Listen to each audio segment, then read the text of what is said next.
Welcome to दैनिक पाठशाला। आज का अपना टॉपिक है what is the difference between national park and wild life sanctuary, यानी राष्ट्रीय उद्यान और वन्य जीव अभयारण्य में क्या अंतर है। आपने बहुत से एग्जाम भी दिए होंगे और आपने ये सब पढ़ा होगा कि कौन सा राष्ट्रीय उद्यान कहाँ है और वो किस चीज के लिए फेमस है, कौन सा वन्य जीव अभयारण्य कहाँ पे है और वो किस चीज के लिए फेमस है।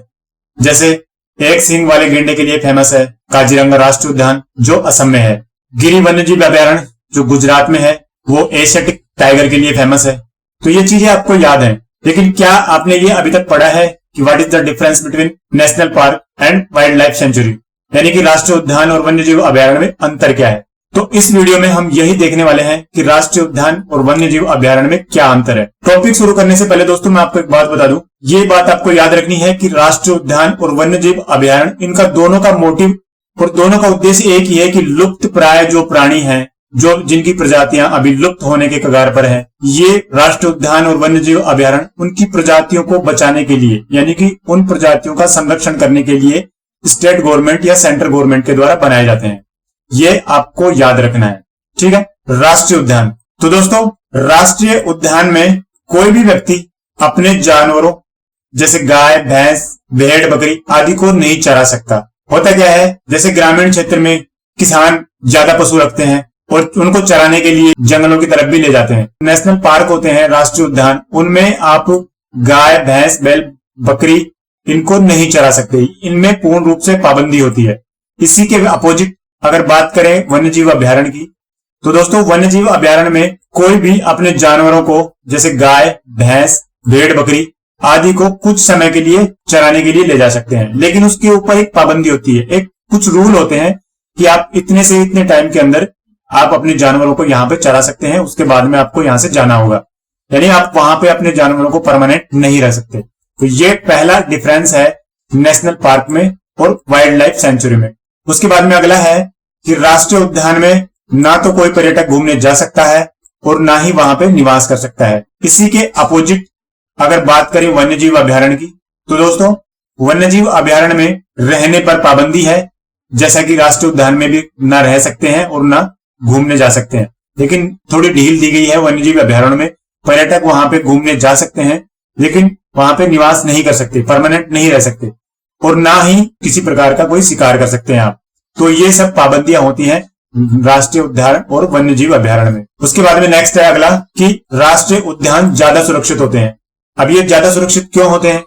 क्योंकि दोस्तों नेशनल पार्क जो है उनके रूल बहुत हार्ड होते हैं, बहुत टफ होते हैं, इसीलिए ये ज्यादा सुरक्षित होते हैं और यहाँ पे पशु पक्षी ज्यादा सेफ महसूस करते हैं, ठीक है। क्योंकि यहाँ से ना तो कोई अंदर जाता है और ना अंदर से कोई बाहर आता है, सिर्फ राष्ट्रीय उद्यान के जो कर्मी है उन्हीं को अंदर बाहर जाने की अनुमति होती है और वो भी नियमों के अकॉर्डिंग। इसी के विपरीत वन्य जीव अभयारण्य सुरक्षित तो होते हैं लेकिन राष्ट्रीय उद्यान के जितने नहीं होते, यानी कि आप इनमें कुछ हद तक नियम बने होते हैं कि आप वहां पे जा सकते हैं और उनको खाना वाना या उनकी देखभाल करके वापस आ सकते हैं। तो कह सकते हैं कि जैसे राष्ट्रीय उद्यान के जो रूल और रेगुलेशन है वो ज्यादा टफ होते हैं, इसीलिए ज्यादा सुरक्षित होते हैं।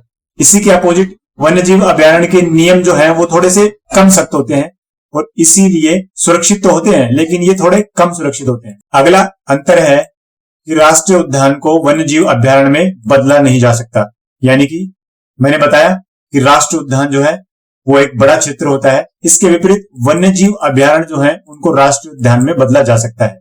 इसके बाद में अगला है राष्ट्रीय उद्यान यानी कि नेशनल पार्क अगर बन रहा है और आपकी जमीन उसमें आ रही है, यानी कि जो क्षेत्र गवर्नमेंट ने अलॉट किया है कि इस क्षेत्र के अंदर राष्ट्रीय उद्यान का निर्माण करेंगे और किसी की जमीन उस क्षेत्र में अगर आ रही है तो सरकार आपको आपकी जमीन का मुआवजा देकर या जमीन के बदले कोई दूसरी जमीन या दूसरी जगह जमीन देकर आपको अलग कर देती है आपकी जमीन से, और उस पूरी जमीन पर जहां पे वो राष्ट्रीय उद्यान यानी कि नेशनल पार्क बन रहा है उस पार्क के ऊपर केवल गवर्नमेंट का ही अधिकार होता है। इसके विपरीत होता है कि अगर आपका क्षेत्र यानी कि खेत वगैरह आपकी जमीन अगर वन्य जीव अभयारण्य के अंडर में आती है तो सरकार आपसे कुछ नियमों के साथ कोई कॉन्ट्रैक्ट पे साइन करवाती है, लेकिन आपका मालिकाना हक उस जमीन के ऊपर बना रहता है। यानी कि गवर्नमेंट के साथ में आपको डील करनी पड़ेगी कि आप इन नियमों के अगर पालन करते हैं तो आपकी जमीन आपके पास में रहेगी, अगर आपने नियम तोड़े तो आपको इसका पनिशमेंट मिलेगा, या फिर आप अपनी जमीन से हाथ धो बैठोगे। तो ये फर्क होता है राष्ट्रीय उद्यान और वन्यजीव अभयारण्य में। अगला डिफरेंस है, वन्यजीव अभयारण्य से किसी भी व्यक्ति विशेष को नियमों के अंतर्गत लकड़ी और फल लाने की अनुमति होती है। यानी कि वन्यजीव अभयारण्य में आप जो गवर्नमेंट के नियम हैं उन नियमों के अनुसार आप वहां से अपने जैसे चूल्हा जलाने के लिए, खाना पकाने के लिए अगर लकड़ी की आवश्यकता है तो आप वन्यजीव अभयारण्य में जाके अपनी आवश्यकता के अनुसार लकड़ियां या फल वगैरह लेके आ सकते हैं। लेकिन जैसे उनके नियम हैं उन नियमों के अनुसार जा सकते हैं। ये नहीं कि आप चले गए और वहां से ट्रक भर के या गाड़ी लोड करके आप लकड़ियां भी ले आए या फिर फल तोड़ के ले आए, ये अनुमतियां यहाँ पे नहीं होती हैं। तो कुछ नियमों के अकॉर्डिंग आपको कुछ छूट मिलती है वन्यजीव अभयारण्य में कि आप वहां से सूखी लकड़ियां या फिर जो नीचे गिरे हुए फल हैं वो उठा के ला सकते हैं। लेकिन इसके विपरीत राष्ट्रीय उद्यान में किसी भी व्यक्ति विशेष को लकड़ियां और फल लाने की अनुमति बिल्कुल नहीं होती। मैंने फिर कह रहा हूं कि राष्ट्रीय उद्यान जो है वो बड़ा है और वन्यजीव अभयारण्य वो छोटा है। यानी कि कह सकते हैं कि राष्ट्रीय उद्यान के जो रूल हैं उनके ज्यादा टफ हैं और हार्ड हैं, जबकि इसके विपरीत वन्यजीव अभयारण्य के जो रूल हैं वो कम टफ होते हैं। ठीक है। इसके बाद में एक अगला डिफरेंस है कि राष्ट्रीय उद्यान किसी विशेष प्रकार के जानवर के लिए नहीं बनाया जाता, इसमें हर प्रकार के जानवरों को रखा जाता है। इसके अपोजिट वन्यजीव अभयारण्य जो है वो किसी विशेष जानवर के लिए भी बनाए जा सकते हैं। तो ये एक विशेष अंतर होता है राष्ट्रीय उद्यान और वन्यजीव अभयारण्य में। इसी के बाद में नेक्स्ट है कि राष्ट्रीय उद्यान अधिक शक्तिशाली होते हैं। मैं फिर कह रहा हूं कि राष्ट्रीय उद्यान अधिक शक्तिशाली इसलिए है दोस्तों क्योंकि राष्ट्रीय उद्यान यानी नेशनल पार्क के रूल बहुत ही टफ हैं, इसीलिए ये ज्यादा शक्तिशाली माने जाते हैं।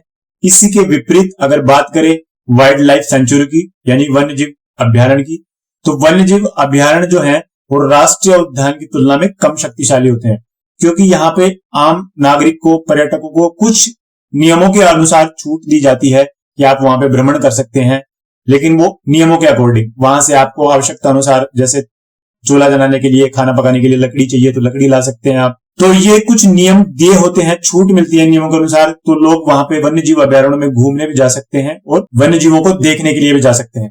तो इसी वजह से वन्यजीव जो अभयारण्य है वो कम शक्तिशाली होते हैं, क्योंकि यहाँ पे पर्यटकों का आवागमन रहता है। राष्ट्रीय उद्यानों में किसी प्रकार का कोई आवागमन नहीं होता और इनके रूल बहुत टफ होते हैं, इसीलिए राष्ट्रीय उद्यान ज्यादा शक्तिशाली होते हैं और वन्यजीव अभयारण्य कम शक्तिशाली होते हैं। ठीक है दोस्तों, आई होप आपको वीडियो पसंद आया होगा, आपने अच्छे से समझा होगा कि राष्ट्रीय उद्यान और वन्यजीव अभयारण्य में क्या अंतर है। दोस्तों अगर आपको वीडियो अच्छा लगे तो वीडियो को लाइक करें। एजुकेशन से रिलेटेड जितने भी आपके पास में व्हाट्सएप और फेसबुक पर ग्रुप हैं उनमें वीडियो को शेयर जरूर करें। और ये आज हमने बेस बताया है आपको। कल से नेक्स्ट वीडियो में हम स्टेट वाइज नेशनल पार्क और वाइल्ड लाइफ सेंचुरी के बारे में कंटिन्यू डिस्कस करेंगे और कंटिन्यू वीडियो लेके आएंगे। तो आप बने रहिए हमारे साथ अंत तक। अगर अभी तक आपने हमारे चैनल को सब्सक्राइब नहीं किया तो प्लीज चैनल को सब्सक्राइब करें और घंटे वाले आइकन को दबाकर नोटिफिकेशन को ऑन कर लें, ताकि हमारे द्वारा जब भी कोई नया वीडियो डाला जाए वो सबसे पहले आपको प्राप्त हो सके।